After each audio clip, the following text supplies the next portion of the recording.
Creative Jain. അപ്പോൾ ഇന്ന് നമ്മൾ ഒരു കുട്ടി ട്യൂണ ഫിഷിൻ്റെ മിനിയേച്ചറായിട്ടാണ് വന്നിട്ടുള്ളത്. ഞാൻ കൂടുതലും ഒരു റിയലിസ്റ്റിക് എഫക്റ്റ് കൊടുക്കാൻ നോക്കിയിട്ടുണ്ട്. അപ്പോൾ നമുക്ക് നോക്കാം എങ്ങനെയാണ് ഇത് ചെയ്യുന്നതെന്നുള്ളത്.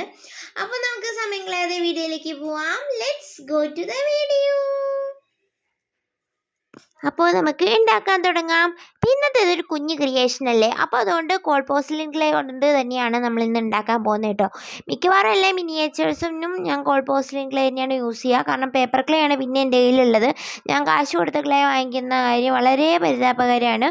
അതുകൊണ്ട് തന്നെ ഞാൻ മിക്കവാറും വീട്ടിൽ തന്നെ ഉണ്ടാക്കുന്ന ക്ലേ ആണ് യൂസ് ചെയ്യുന്നത്. സോ അതുകൊണ്ട് കോൾ പോർസിലിനാണ് എനിക്ക് സൗകര്യം. സോ അതുകൊണ്ട് അതെടുക്കുന്നു. നിങ്ങൾക്ക് ഏത് ക്ലേ വേണമെങ്കിലും യൂസ് ചെയ്യാം.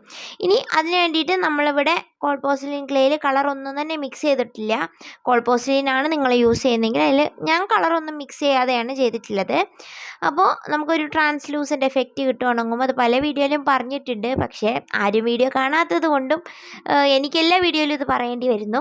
സോ അതിനുശേഷം നമ്മളിതുപോലെ ഫിഷിൻ്റെ ഷേപ്പിലേക്ക് ക്ലേ കൊണ്ടുവരണം. നിങ്ങൾ ഏത് ഫിഷാണോ ചെയ്യുന്നത് ആ ഫിഷിൻ്റെ ഷേപ്പിലേക്കാണ് കൊണ്ടുവരേണ്ടത്. ഇത്തവണ നമ്മൾ ചൂര അല്ലെങ്കിൽ ചൂണയാണ് ചെയ്യാൻ പോകുന്നതെന്ന് ഞാൻ പറഞ്ഞില്ലേ, അതുകൊണ്ട് തന്നെ അതിൻ്റെ ഷേപ്പിലേക്ക് വേണം കൊണ്ടുവരാൻ. എൻ്റെ ഒരു ബേസിക് ഷേപ്പ് ചെയ്തതിന് ശേഷം ഉണങ്ങാൻ വെക്കുക. ഉണങ്ങി കഴിയുമ്പോൾ അതിൻ്റെ കളർ മാറും, ഇതുപോലെ യെല്ലോ ടിൻറ്റ് വരും. അതുപോലെ തന്നെ അതിൻ്റെ കൂടെ അതൊരു കുറച്ച് ട്രാൻസ്ലൂസൻ്റ് ആയിട്ട് മാറുകയും ചെയ്യും. അതായത് അതിൻ്റെ എഡ്ജസിലൊക്കെ, ഈ ഒരു ക്രിയേഷൻ്റെ എഡ്ജസിൽ, അതുപോലെ തന്നെ എൻ്റെ തിന്നായിട്ടുള്ള ഇതുപോലെ വാല് ചിറകൊക്കെ നമ്മൾ വെക്കില്ലേ, അതൊക്കെ ഒന്ന് ട്രാൻസ്ലൂസൻ്റ് ആയിട്ട് കാണും. തിക്കായിട്ടുള്ള ഏരിയയിലേക്കാട്ടിലും കൂടുതൽ അരിക് ഭാഗത്താണ് ഇങ്ങനെ കുറച്ച് ട്രാൻസ്ലൂസൻ്റ് ആയിട്ടൊക്കെ കിട്ടും. എന്ന് വെച്ചാൽ ഗ്ലാസിൻ്റെ അത്രയും ട്രാൻസ്പെറൻസി ഒന്നും കിട്ടുന്ന ആരും പ്രതീക്ഷിക്കേണ്ട.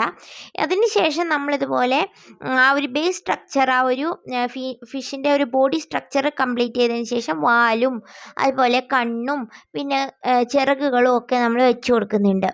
ഈ ഒരു ഫിഷിന് അതിൻ്റെ ബേസിക് ആയിട്ടുള്ള ചിറകുകൾ കൂടാതെ, ഫിൻസ് കൂടാതെ അതിൻ്റെ വാലിൻ്റെ അവിടെ കുറച്ചിങ്ങനെ മുള്ളു പോലെ ഉണ്ടാവും. അപ്പോൾ അതെല്ലാം നമ്മൾ കൊടുക്കാൻ ശ്രദ്ധിക്കണം. പിന്നെ ട്യൂണയുടെ സ്കിന്ന് നിങ്ങൾ നോക്കിയിട്ടുണ്ടെങ്കിൽ മറ്റ് ഫ്രഷ് വാട്ടർ ഫിഷ് പോലെ അത്രയും ഒരു ശൽക്കങ്ങളൊക്കെ കുറവാണ്. അതിന് പകരം അത്രയും പ്രോമിനൻ്റ് അല്ല. അതുകൊണ്ട് തന്നെ നമ്മൾ ആ ഒരു ടെക്സ്ചർ അത്രയും കൊടുത്ത് ഞാൻ പറഞ്ഞിട്ടില്ല, എന്നാലും ചെറിയ തോതിൽ മാത്രം കൊടുത്താൽ മതി. അതിങ്ങനെ പ്രൊട്രൂഡിങ് ആയിട്ട് അല്ലെങ്കിൽ ഒരു വിസിബിളായിട്ട് കാണണം എന്നൊരു നിർബന്ധമില്ല. കാരണം ഭയങ്കര സ്മൂത്ത് ആയിട്ടുള്ള സ്കിന്നാണ് ട്യൂണയുടെ. അപ്പോൾ എല്ലാം ഉണക്കിയെടുക്കുമ്പോൾ നമുക്ക് ഇതുപോലെ കിട്ടും. ഇപ്പോൾ കണ്ടില്ലേ, ഇത് ഈ ഒരു രീതിയിലാണ് കിട്ടണത്. ഇനി നമുക്ക് പെയിൻറ്റിങ് തുടങ്ങാം. നന്നായിട്ട് ഉണങ്ങിയതിന് ശേഷം മാത്രമേ പെയിൻറ്റിങ് തുടങ്ങാവൂ. അപ്പോൾ ആദ്യമായിട്ട് ബേസിക്കായിട്ട് ഞാനിവിടെ എടുത്തിട്ടുള്ളത് ബ്ലാക്കും കുറച്ച് അൾട്രാ മറൈൻ ബ്ലൂ ആണ്. അപ്പോൾ ഇതിൻ്റെ ഒരു ചെറിയ ഒരു ഷെയ്ഡിങ് ഫസ്റ്റ് കൊടുക്കണം. ഒരു 2-3 കോട്ട് കൊടുക്കണം.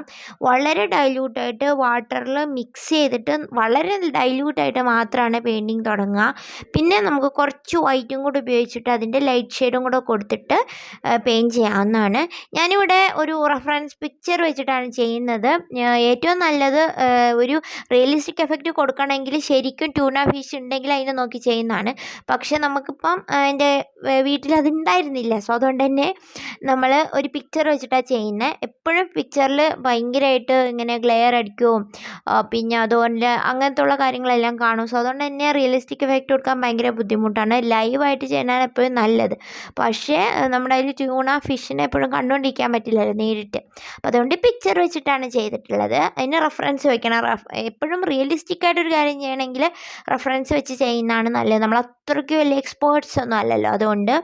അപ്പോൾ ഇതുപോലെ നമ്മൾ ഷെയ്ഡിങ് കൊടുക്കുകയാണ്. ഈ ബ്ലൂവിൻ്റെയും ബ്ലാക്കിൻ്റെയും ഒക്കെ തന്നെ ഷെയ്ഡാണ്.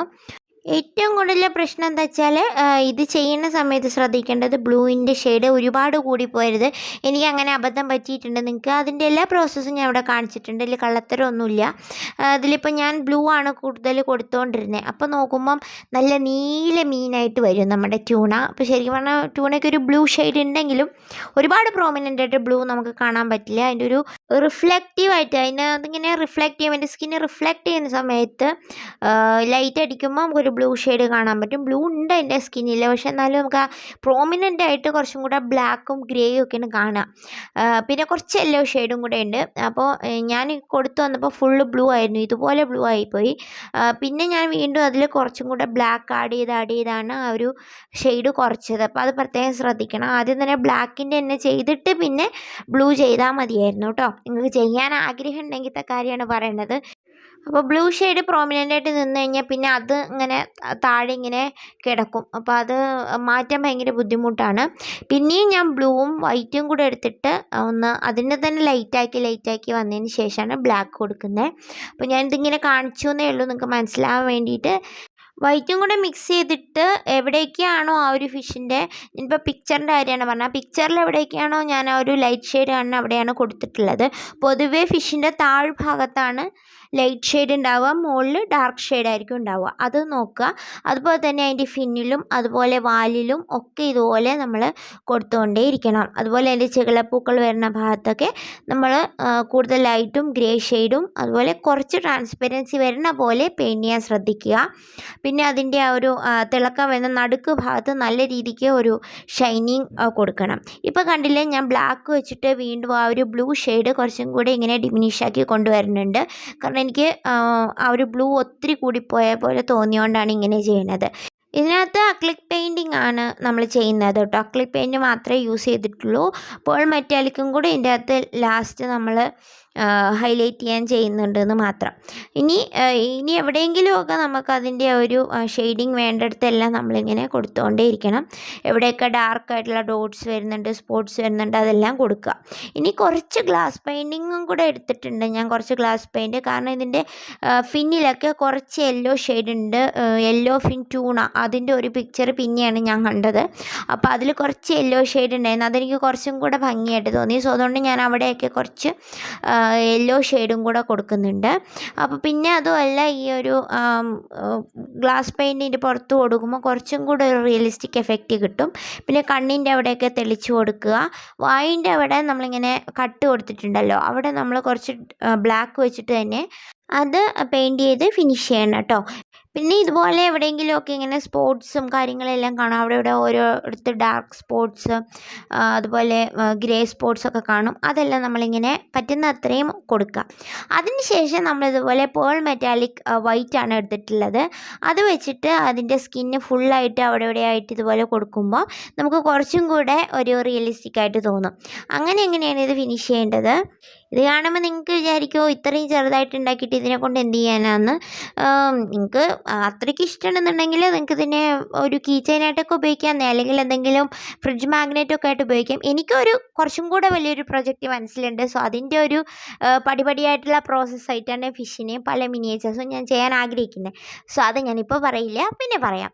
പെയിൻറ്റിങ് എല്ലാം കഴിഞ്ഞതിന് ശേഷം ഒരുമാതിരി നന്നായി പെയിൻറ്റ് ചെയ്തു തോന്നിക്കഴിയുമ്പോൾ നമുക്കിതുപോലെ ഒരു കോട്ടോ 2 കോട്ടോ വാർണിഷ് അടിച്ചു കൊടുക്കാം. ഇത് ഇറ്റ്സിബിറ്റ്സിയുടെ ഒരു ക്ലിയർ വാർണിഷാണ്, ഗ്ലോസി ഫിനിഷാണ് ഞാൻ കൊടുത്തിട്ടുള്ളത്. ഫിഷിൻ്റെ സ്കിന്ന് നന്നായിട്ട് ഗ്ലോസി ആയിട്ടിരിക്കും, ഷൈനിങ് ആയിട്ടിരിക്കും. സോ അതുകൊണ്ട് തന്നെ ഗ്ലോസി ഫിനിഷിംഗ് ആണ് നല്ലത് കേട്ടോ. അതുകൊണ്ടാണ് മാറ്റ് ഫിനിഷ് കൊടുത്ത് ഇത്ര ഒരു ഭംഗി കിട്ടില്ല.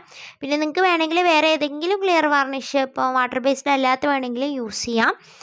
എപ്പോഴും നന്നായിട്ട് ഉണങ്ങിക്കഴിഞ്ഞതിന് ശേഷം വാർണിഷ് അടിക്കാൻ ശ്രദ്ധിക്കുക.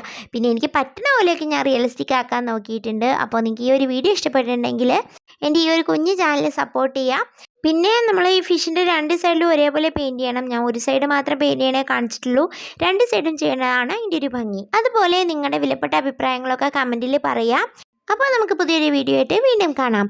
Till then, thank you for watching. cheers.